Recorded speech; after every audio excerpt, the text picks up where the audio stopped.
The Sandusky sex abuse scandal set the entire Penn State campus into uproar. I mean, we all remember the high-profile trial ended with Jerry Sandusky being convicted of more than 40 counts of abuse. The campus was, well, in an uproar.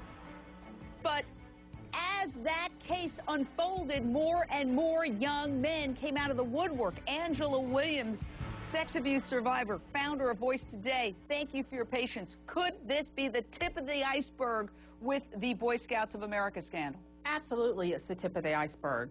And the courage to speak out, this is just paving the way. We have 42 million reported survivors in the U.S., and only 1 in 10 survivors will ever tell.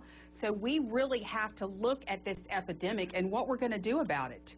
I mean, every person in America should be outraged at the behavior of the Boy Scouts of America.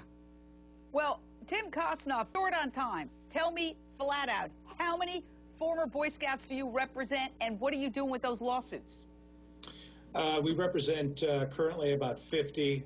The problem is that in most states, victims don't have a remedy because of statute of limitations that bar them from bringing lawsuits. In Washington State, we're able to bring these cases because our law is favorable and friendly to survivors.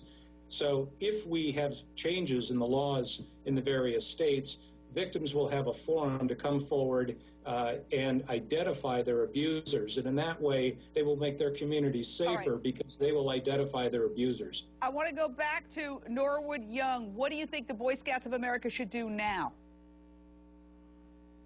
Actually, Jane, I actually think it needs to be shut down. I think it needs to be shut down. It needs to be reevaluated. It needs to be reorganized. It just needs to stop. This is crazy, and no outings should happen with children without a chaperone these days, period. Well, they have made a lot of changes to the organization, and we outlined many of them. They are invited on our show anytime. We want to get all sides to this very shocking story. And now, speaking of shocking, our shocking video of the day, a 2-year-old behind the wheel. That's right, little